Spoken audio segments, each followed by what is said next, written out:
What's up, everyone? Welcome back to King Anime Review, and for this video, I will once again be reviewing Boruto Naruto Next Generations episode 193. This is my part 2 to my review video because normally I don't do this, but in my review, I was mainly, just giving my thoughts on the episode. But since I've seen a lot of unnecessary criticism from manga readers of Boruto about this episode, I feel the need to go ahead and debunk some of their arguments. I mean, I'm basically going to be debunking everything they said. So, this is regarding the scene that was taken out of the anime that was in the manga. So, that scene where Naruto goes KCM in his house, that happened in the manga. In the anime, he didn't go KCM in his house. Now, I'm going to be explaining why the anime drastically improves the story from the manga that it adapted. So, firstly, you gotta understand this. The anime really didn't take out the KCM's, the purpose of the KCM scene in the manga, that wasn't removed in the anime. That's still there in the anime. And in fact, it's actually better in the anime.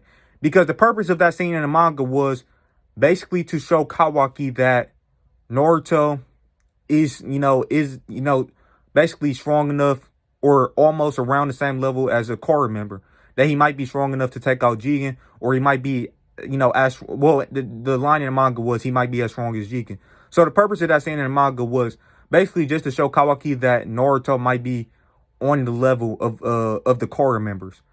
Now, the reason why this is better in the anime, and it's not just better, it's drastically better. Because, think about it, in the manga, all Naruto did was charge up his chakra. So basically, Kawaki was, basing his thoughts on Naruto's power simply based off of his chakra levels that Kawaki was seeing. In the anime, Kawaki actually got a display of Naruto's power. Because in the Rutan scene, when Naruto was in Rutan, Kawaki, he shot his Karma Blast, and he almost, it was going in the direction of a kid, so he moved it upwards. And then Naruto completely blocked his Karma Blast. Now, this makes sense because this is way better than what we got in the manga. Because in the manga, Kawaki is simply basing his assumption that Naruto might be on the same level as Jigen. He's simply basing that assumption off of Naruto charging up his chakra. Whereas in the anime, he's basing that assumption off of Naruto literally blocking his Karma Blast. His Karma Blast is, this basically means that he would think that only a core member can actually block a Karma Blast from him. Because I don't want to spoil things for the anime only, but what I will say about the Karma Blast is that's not normal chakra. The power of karma is nowhere near normal chakra. So no normal shinobi would be capable of blocking a Karma Blast. So that's what gave Kawaki, that's what basically showed Kawaki that Naruto is on Kora levels, because he was capable of blocking an attack from him, a Karma Blast attack. That's something that only Kora members can do. And basically what that means is Kawaki is basically the strongest character in the Hidden Leaf Village aside from Naruto and Sasuke right now. No other Hidden Leaf Village shinobi is on Kawaki, Naruto, and Sasuke. Naruto and Sasuke is still above Kawaki, but yeah, he's the third strongest shinobi or the third strongest character in the village right now. Now, also, something that people seem to be forgetting, and I'll link a Crunchyroll clip just so you guys can go watch that Crunchyroll clip. It's on YouTube, so I'll go ahead and link that. But one thing that people are forgetting is they actually did put dialogue in there that showed Kawaki acknowledging Naruto's power several times. So, firstly, the purpose of the scene in the manga was to show Kawaki that Naruto might be as strong as Jigen, right?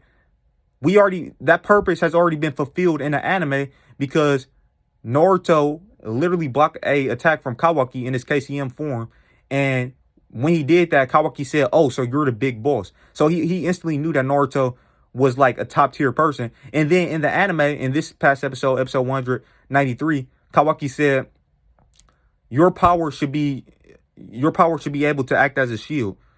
So yeah, he told Naruto that his power should be able to act as a shield when they were talking about Korra. So yeah, Naruto said, yeah, I might be able to protect you from Korra. And Kawaki was like, your power should be able to act as a shield. So I don't get why people are forgetting that dialogue. So basically, the purpose of the manga scene where Naruto going into KCM 1, the purpose of that scene in the manga has already been fulfilled in the anime, but it was done in a better way. Now, I already explained how the purpose has been fulfilled. Kawaki, you know, he already seen a demonstration of Naruto's power, which is actually better than him just seeing Naruto charge up chakra. And it actually makes sense why he would assume that Naruto is stronger or as strong as a Korra member based off of the fact that he could block an attack from a Karma Seal attack, which is not normal chakra. So I already explained all that. Now, also, there's the fact that besides him acknowledging just that, he also like when he was running around the village, and it makes sense that he would come to the realization that it's impossible for him to escape from Naruto when he's running around the village. Because if you can't escape from someone outside while you're in a wide open area, while you're outside, if you can't escape from someone, then why would you be able to escape from someone indoors? If you can't escape from someone outside, where you have basically a wide area and a wide range to escape, why would you be able to escape from someone indoors? So Kawaki coming to the realization that it was impossible to escape from Naruto before he actually gets into Naruto's house makes sense, because when he's in Naruto's house, he's in a concealed, closed off area, basically. So if Naruto can, you know, catch up to him wherever he goes outside, why wouldn't he be able to do the same thing in the house? That doesn't make sense. So it does make sense that Kawaki would come to the realization that he couldn't possibly escape from Naruto before he actually got to Naruto's house. So that makes sense. So, and yeah, so the KCM thing. Oh yeah, so I almost forgot to say this. I'm happy I remembered this. So another thing is, already explained how it was done better in the anime, how the purpose of the Naruto going into KCM 1 in the manga, how that was already fulfilled in the anime. I already explained how that was fulfilled in the anime and how it was better. Now, another reason it was better, because there's actually multiple reasons. Another reason it was better is because Naruto, when he went into his KCM form in the manga, he actually scared Kawaki. That's undeniable. That's just a fact. He actually scared Kawaki. You can tell. You can see the look on his face. He actually scared Kawaki. Now, Naruto's trying to win over Kawaki's trust. Scaring somebody is not a good way to win over someone's trust. Comforting them is. So, in the anime, when Naruto went into his KCM 1 form, when he went to his KCM form in the anime, he actually comforted Kawaki. He didn't go into that form in order to threaten Kawaki or, scare Kawaki. He went into that form and then he comforted Kawaki. And Kawaki was about to collapse. He was already tired. He tried to punch Naruto. And then when he collapsed, Naruto basically held him up. He went in that form. He was comforting Kawaki. And he literally said, hey, I've decided that I'm going to take you in. Basically I decided I'm going to take care of you.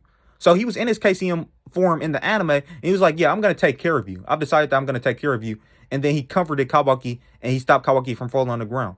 That's what he did in the anime. So in the anime, when he went into his KCM form, it comforted Kawaki. Now in the manga, when he went into his KCM form in the house, it actually scared Kawaki. Now, no matter how you want to try to argue this, well, he wasn't trying to scare Kawaki or whatever. It's undeniable that he actually did scare Kawaki. Now, think about this. He's charging up his chakra while Kawaki's trying to escape. So someone's trying to get away from you and you power up, like you buff up you buff up and you power up in order to get them to try to stop from escaping, or to make it seem like they're to give them the understanding that, to make them understand that it's actually useless to try to escape. So he basically did intimidate Kawaki. Whether you think he was trying to or not is irrelevant. He did intimidate Kawaki. He scared Kawaki. The second Kawaki seen that, he was like, wow, this guy might be as strong as Jigen. He was running away, and then Naruto powered up his chakra. How is that not intimidating? How is that not scaring Kawaki? Whereas in the anime, all Naruto did was block an attack from Kawaki, and then he stood in front of Kawaki, not trying to scare him, and all he said was, hey, I'm going to take care of you. And then he basically stopped Kawaki from falling down. So the anime made this better. Kawaki was scared in the manga, and in the anime, Kawaki was comforted. Kawaki was calm in the anime, to the point where he actually, he was tired, but he also passed out, fell right into Naruto's arms. Naruto comforted him. He was calm. So that's why I think the anime changed things, and why I think they, took out that scene from the manga where Naruto went KCM in the house, because they fulfilled the same purpose that scene had, except they made it way better in the anime. So with that being said, let me see, is there anything else I got to add to this whole argument? So yeah, Kawaki running around the village, And Naruto, everywhere he ran, Naruto was there, so he realized that was useless to try to run away from Naruto. He realized that before he got into Naruto's house. I already explained how that makes way more sense than what happened in the manga. Because if you can't escape someone in a wide area, why would you be able to escape from someone indoors? So everything just makes more sense in the anime. Now, the last thing I'll add is the anime actually added in additional scenes on top of the fact that they improved the scene from the manga. They gave us a way better version of what happened in the manga, and it made sense for Naruto's character. It didn't make Naruto look like he was trying to intimidate Kawaki when Kawaki was escaping him. None of that. Naruto, it just made everything make more sense, and it was more in line with Naruto's character and Kawaki's character and their relationship. And since Naruto's trying to win over Kawaki's trust, he did it in a peaceful way, not in a way where he actually scared Kawaki, whether you think he was trying to or not. The fact of the matter is he actually did scare Kawaki. Now, another thing is the anime added in a bunch of better scenes that we didn't even get in the manga. In the manga, we did see Himawari picking up the vase, but she didn't even realize the vase was destroyed the first time. So, like, when she didn't realize the vase was destroyed until Boruto came in the house. He was like, hey, isn't that Himawari's vase on the floor? And then she started picking up the vase. What happened with Kawaki, in the anime, she realized right away, and she had an instant reaction to it. She went right over to the vase, and she started crying right in front of Kawaki. In the manga, Kawaki didn't even see her crying. And she didn't even cry in the manga. She was just picking up the vase, picking up the pieces of the vase. That's what she did in the manga. In the anime, Kawaki actually seen her crying. In the manga, she didn't actually cry. Kawaki seen her crying right in front of him in the anime because she was actually closer to him in the anime. Like in the manga, she wasn't even right in front of them, Boruto and Kawaki. But in the anime, she was like right in front of both of them crying. In the manga, she wasn't even right in front of them. She wasn't. And neither one of them see her crying. So, yeah, so Kawaki instantly seen the impact of his attack. The impact of his actions. He instantly seen the impact of his actions. He seen the fact that what he did hurt Himawari. And Kawaki, as someone who's been abused his entire life, and as someone who obviously doesn't want to hurt others, that's why when he seen that karma blast heading at that kid, he redirected his karma blast. As someone who doesn't want to hurt others, innocent people, he's seen that he actually hurt Himawari by destroying that vase. And he was like, yeah, I'm sorry, that wasn't intentional. So he's seen that. So the anime added in a scene that actually improved the emotion in that moment. Himawari was crying. That improves the emotion of that moment. She was crying right in front of Kawaki, unlike in the manga. So that shows Kawaki the impact of his actions. Another additional scene that we got in there, that we got added in the anime that wasn't in the manga, and you would not have been able to include this scene along with the KCM scene, because it just wouldn't have worked. Because when Boruto came in the house, the vase was already destroyed. So it was actually better having Boruto in the house already when the vase was destroyed, because he knew it was Kawaki. He didn't have to make any assumptions. He knew that Kawaki destroyed the vase, and he seen Himawari's reaction to it instantly. And then Hinata also reacted because she came right there by Himawari when Himawari was crying. So he seen the reaction instantly, and he knew Kawaki was responsible automatically. That makes it better. So anyways, you wouldn't have been able to include a couple of those scenes that I mentioned, as well as the KCM scene from the manga. And even if you were to do so, it was unnecessary because the anime, as I already explained, basically it fulfilled the purpose of that scene, but it made it better. But anyways, another thing is, Kawaki, when he first came in the house, that stuff that we got in Rutan, those were anime original episodes. We didn't get those episodes in the manga. And the reason why it actually adds to the story is because it gives Boruto, it gives Boruto like some sort of a grudge, or at least it gives him a bad impression of Kawaki when Kawaki was going on a rampage in Rutan, and he actually choked Sumire.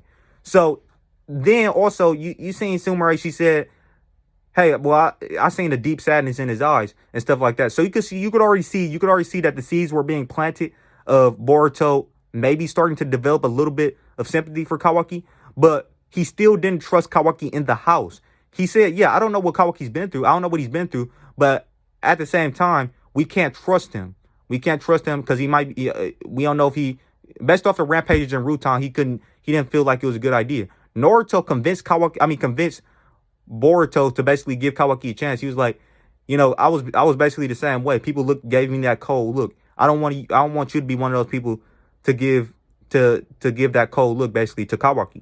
So yeah, so that whole conversation between Naruto and Boruto, it gave Boruto an understanding of Kawaki staying in the house and a sympathy for Kawaki, because it basically showed Boruto how Kawaki relates to how Naruto was in the past, and that he should basically give people a chance instead of, you know, considering them a monster or whatever. Because basically he didn't know the full story. He didn't know exactly what Kawaki's been through. And Naruto said, "Hey, I'm gonna be keeping an eye on him at all times, so you don't have to worry about anything." So that's another additional scene we got in the anime that actually makes things better. So with that, well, all of that being said, I think it's absolutely undeniable that the anime made the story that it adapted from the manga exponentially better, despite the fact that it took out that Naruto going into KCM in the house. It took out that scene, but it gave us a better scene that fulfilled the same purpose, and it just made everything better. So another thing I gotta add is Kawaki flipping over the table was actually justifiable. Him getting mad was justifiable, because Boruto was kind of antagonizing him by saying, "I don't trust you one bit, and if you want to stay here, don't do anything funny."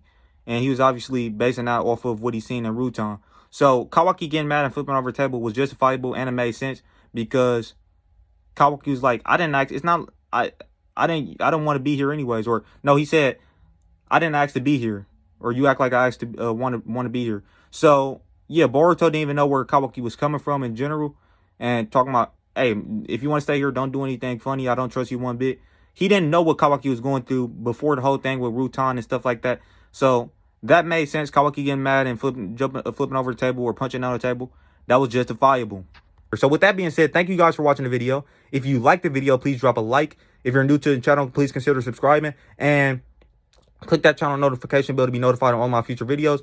And yeah, drop a comment. Let me know what you thought of the video. And with that being said, thank you guys for watching. I'll catch you in the next one. Peace out.